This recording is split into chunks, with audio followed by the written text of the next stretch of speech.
Bienvenue à ce numéro du Journal des Journaux paru du 17 au 23 août 2020.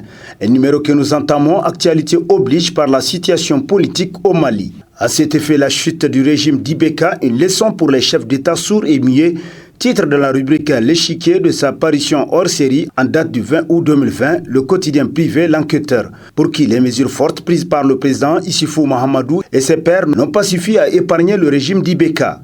La subite déchéance de ces derniers et l'échec de la CEDEAO qui est plus préoccupé par le sort des chefs d'État que par celui des peuples des 15 États membres.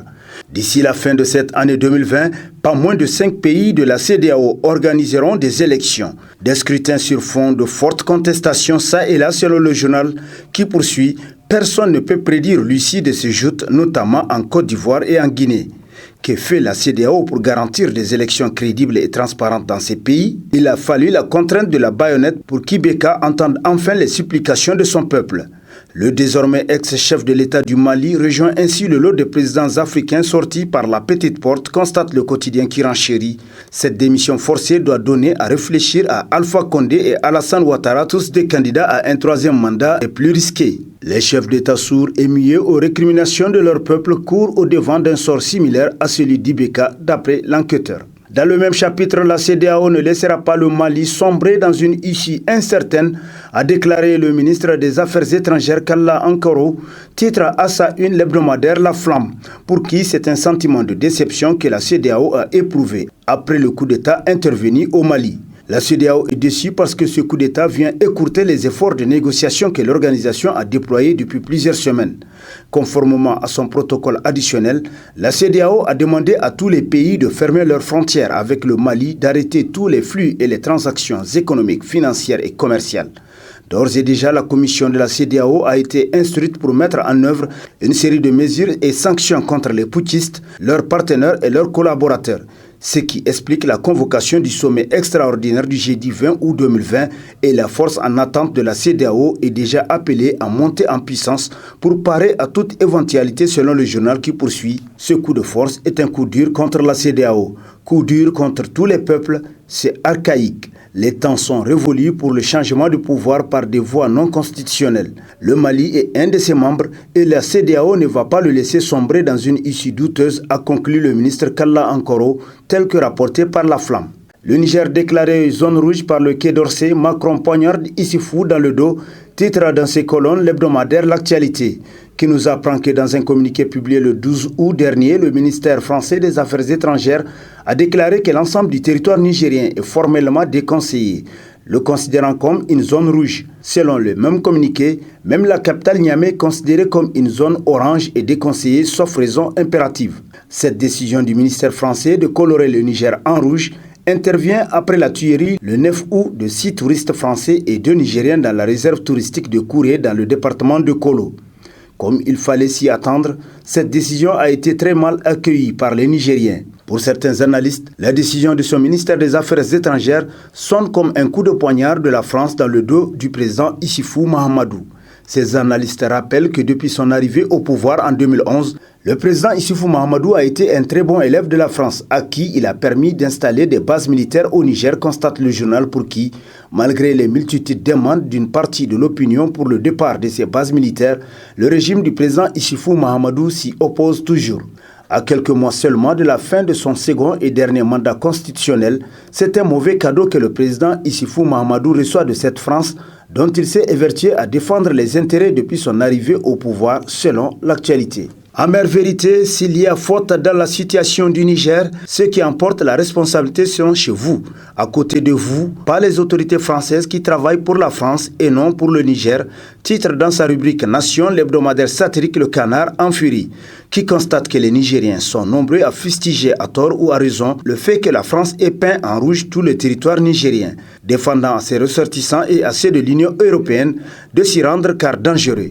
La France est-elle-ci à plaindre ou à condamner en cherchant à protéger ses ressortissants? Se demande le journal qui nous rappelle que lorsque Issoufou Mahamadou est arrivé au pouvoir, il a remis en cause les accords miniers signés avec Areva sous Tanja Mamadou. Accepter le renvoi au calendrier grec du projet Imouraren, la fermeture des sociétés Somaïr et Sonichar, installer des bases militaires étrangères sans même consulter l'Assemblée nationale, pourtant acquise à sa cause. etc.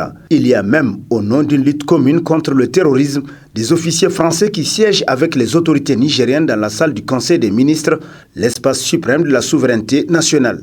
Lorsque Paris a été colorié en rouge par les États-Unis à travers Fox News, les autorités françaises ont immédiatement réagi, non pas pour souhaiter que les États-Unis soient plus indulgents, mais pour contester et protester. La maire de Paris, Jeanne Hidalgo, a même parlé de mensonges et précise qu'au nom de l'honneur de Paris et des Parisiens. C'est pourquoi, au-delà des esquisses de Fox News, elle a décidé d'attaquer Fox News en justice. Telle est la posture de gouvernants responsables. Chez nous, on supplie presque la France d'être indulgente selon le journal pour qui, en un mot, la France n'est pas coupable. Les coupables, vous les avez chez vous, à côté de vous, et vous savez parfaitement ce qui les fait courir. S'il y a faute dans la situation du Niger, ce sont eux qui portent la responsabilité, pas les autorités françaises qui travaillent pour la France et non pour le Niger, conclut le Canard en furie. Le Niger à la croisée des chemins titre dans sa rubrique en Nation l'hebdomadaire Le Nouveau Républicain pour qui le chemin qui se précise dans la perspective surtout des prochaines élections présidentielles comporte un certain nombre de risques qu'il convient de prendre au sérieux. Un scrutin mal maîtrisé serait en effet une source de tension qui pourrait précipiter le pays dans l'inconnu et lui ferait courir des risques élevés de déstabilisation.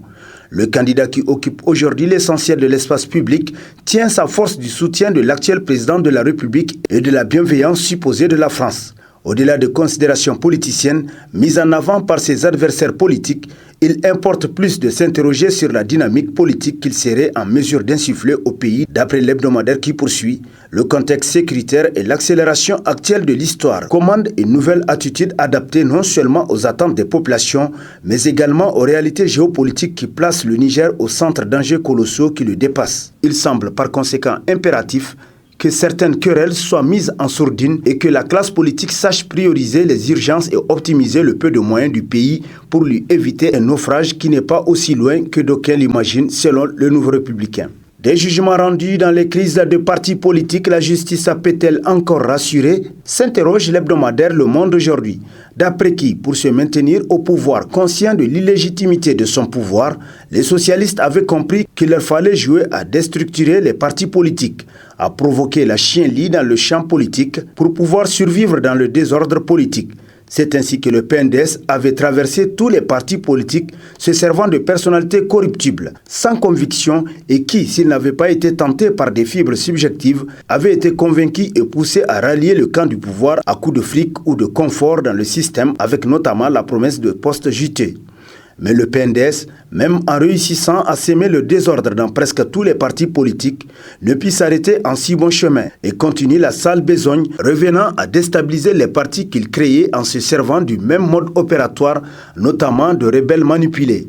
On avait ainsi connu l'épisode de Kishinkasa, celui de Ahmed Amin de Jamhouria et depuis des jours, c'est le MNSD et le Modem Faloumana qui sont dans le viseur du système. C'est qu'il y a de commun dans ces deux cas qui font réfléchir beaucoup de Nigériens et qu'on ne voit dans chacun qu'un individu qui se bat contre une structure organisée, montrant que l'individu, tant qu'il pouvait soutenir ou promettre de soutenir le système, pouvait être curieusement plus fort que la structure.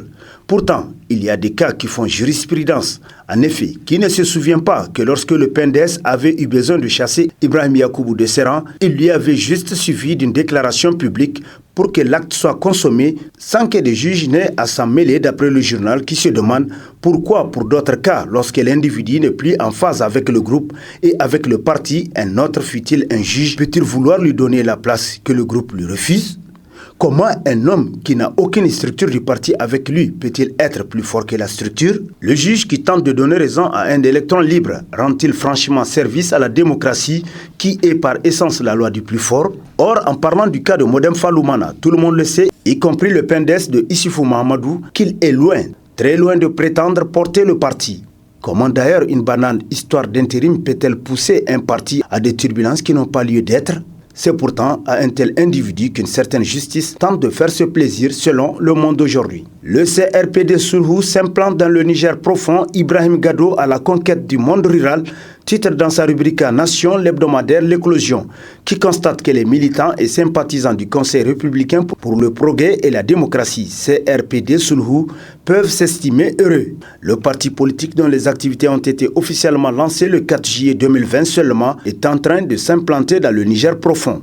La mise en place des coordinations régionales est presque achevée et les couleurs gris-blanc flottent dans les campagnes les plus reculées de notre pays. Le président du CRPD Sulhu, Ibrahim Gado, parcourt les villages et hameaux à la rencontre des militants ou pour accueillir de nouveaux adhérents. À la différence de l'homme qui naît toujours petit, le parti politique a cette faculté de naître grand. C'est exactement ce qu'a réussi le CRPD Sulhu, qui se propage comme un feu de brousse avalant tout ce qui est électeur sur son parcours d'après l'hebdomadaire pour qui, mais cela n'arrive que lorsque le parti politique est porté par un leader crédible et soucieux des conditions de vie de ses concitoyens. Sulhu a donc eu la chance d'avoir pour président Ibrahim Gado, conclut L'Éclosion.